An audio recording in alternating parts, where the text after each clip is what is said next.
Not a bad round of applause. I think they like you as well, Ken. Um, Welcome. Thanks for your time, first of all. I know that this is a very busy time of the year for you. But there's one question I really, really want to ask you first, and it is about Dubai, because I had a chance to talk to Darren Burgess last week, and he said that he upped the ante in Dubai from the year before.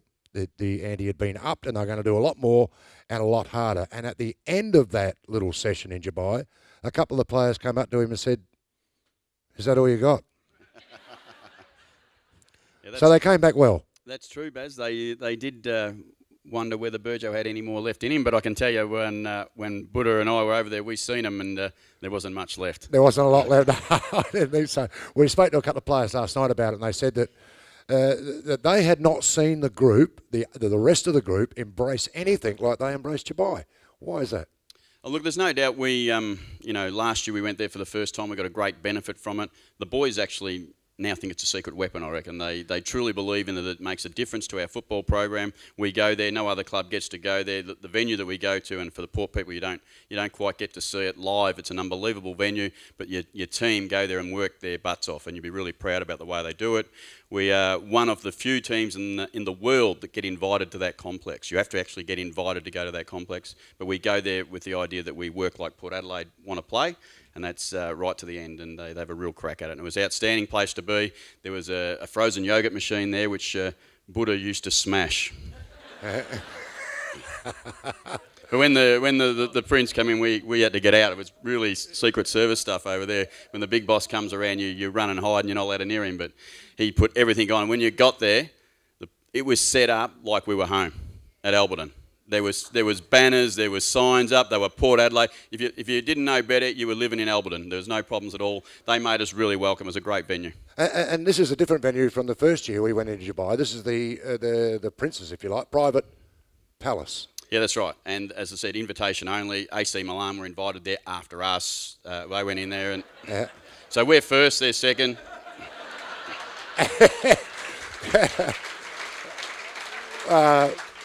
All jokes aside, the clubs you're talking about there, the other two clubs you're talking about, one of them was Manchester United. Yeah, that's right. It's It's an elite venue. Yeah. You don't get to go there and just pick and choose if you can go there. You get invited.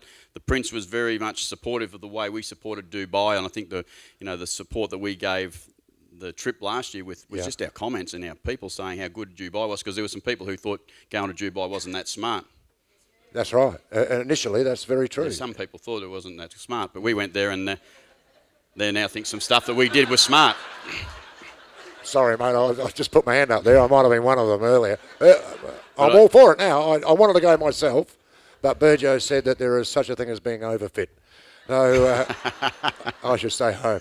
Okay, terrific. We're back. We're training very, very hard.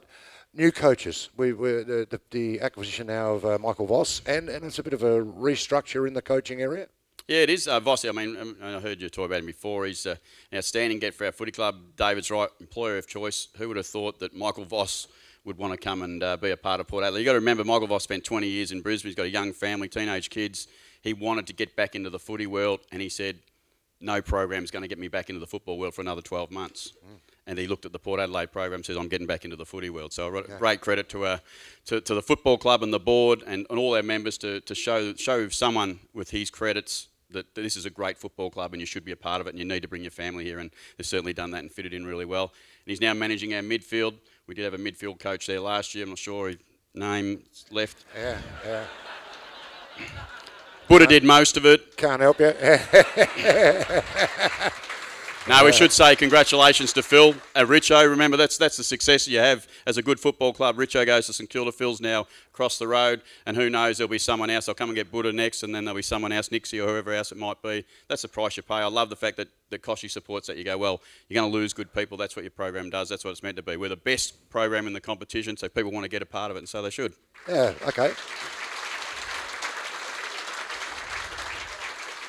So that role now, the role of Phil, who has now left us, that role now, who does that role go to? Who sits in there?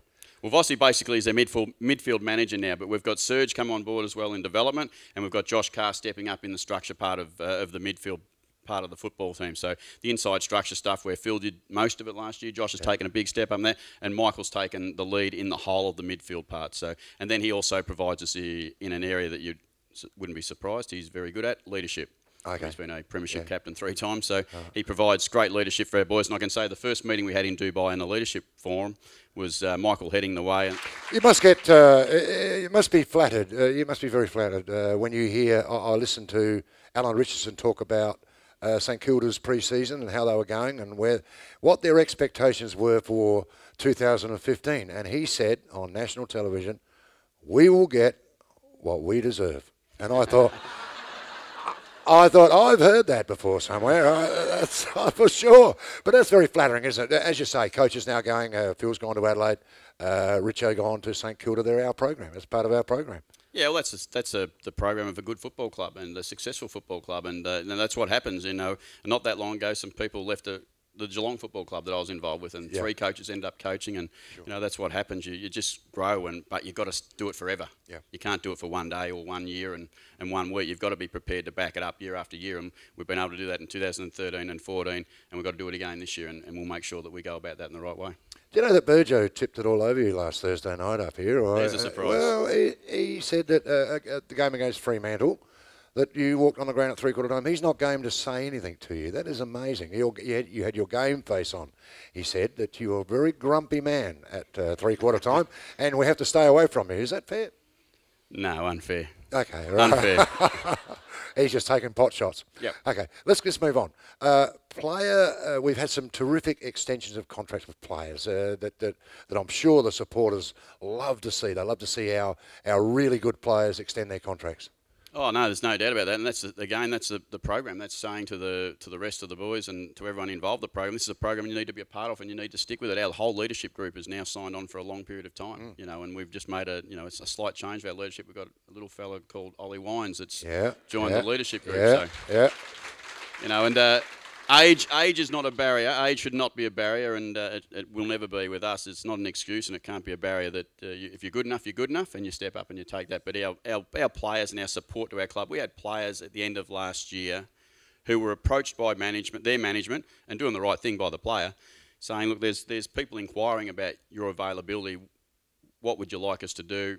And the answer come back, I don't want to do nothing. I'm staying at my football club, and I'm going to fight my way into my football club's football team, and I'm going to stay here for as long as I possibly can. So that was a great credit to some of those blokes who are just off the edge of our senior team and really want to be a part of it. Yeah, sure. Okay, we're not talking 2014. We're not allowed to. The CEO said we're not allowed to talk about 2014 anymore. So we'll move on to 2015 NAB Cup. What is our strategy going through the NAB Cup in preparation for round 1? Look, it'll be very similar to the last couple of years. We'll play reasonably full side in 2 games, and we'll play a younger side in 1 game. We'll work our way through that. As it sits right now, we'll be pretty strong for our first round of the NAB Cup, and then we'll go a little bit younger because we're travelling to one of the country venues, so we'll take some boys and give them and that's a great opportunity to get people to get a chance to play. NAB Cup gives you some opportunities with 8 on the interchange too, so some of the young players that get a chance to play. You know, there's been a lot written about some of them. You know, Carl Amon's one that gets talked about, Darcy Byrne-Jones. There's a number of them, Mason Shaw, who have all had pretty good, strong pre-seasons, deserve a chance to play in the NAB Cup. We'll see that. We'll play again. The last round of NAB Cup will be going pretty hard and pretty flat out, and giving ourselves the best opportunity to be ready for the start of the year at round 1, which is, you know, a great challenge for us to go back over to Freo. I think it's our third game against Freo in 5 or something. Yeah, so we look forward to that, and you know, and I know that Freo are taking a really keen interest in our program. Yeah. All right. Last one for you, mate. An injury update. Look, we're very good. We've got a couple of boys. Jack, I suppose, look, I'll talk about the ones who are going to make a significant impact for us, hopefully, through the year. And they've got Jacko, who's had his shoulder done, back running, moving okay. Keeps telling me every day that he'll absolutely be no problems to be there when the season starts. Jacko's always like that, though, I will say. He had a pretty big operation on his shoulder, but we expect that if he's not, he'll be... I'm sure he'll be there for round 1, knowing what Jacko's like. Yep. But if something does go wrong, he won't be far away at the very worst. Chad's moving around pretty well. He's simple little knee scrape that, you know, you've just got to be careful. You've got a big investment there. I'm sure you all agree that he's a pretty big investment. And we want him to play football for the next 10 or 12 years, not just for the next 5 minutes. So we made sure we did the right thing by Chad. But again, moving well. I don't see any real problems at all that he won't be available come the start of the season. So that's fine. Sam Colquhoun, who had the ACL last year, big injury. Out here, I can remember seeing him unfortunately do it. He's going along and tracking really well. If you watched him at all, he's moving well now. He's had everything going pretty well. He's on course to play, I reckon. You know, he done it about round 4 last year, so he'll be on track to make his comeback around the same sort of time. So other than that, we've got you know, a couple of soft issues with a little. We've got Jesse Palmer, first year, had a knee clean out, but he's back running just about. He starts training next week. Billy Frampton got some issues with his shin. Logan Austin, first year, is 3 of them. We got 3 operations, so we've done pretty well. Yeah. And Big Dougal Howard's the only one that's pretty much stayed on the park, but I think all the rest, I'm going through them off the top of my head. I think that's the most part. But no one that's, you know, come round 1, I would have thought worst case scenario, we got 42, 43 players available to pick from if we don't have no more injuries at this point. Which is great. Which is great news. Yeah, it is great, but we'll probably get another injury because we smash in at training. Yes, we do. Yes, we do. I watch and get very tired watching. Thank you very much for your time, mate. Good luck. Good luck for the season. I know that the players will all be behind you. Hope it all goes really well, mate. Thank you. Kenny Hinkley, folks.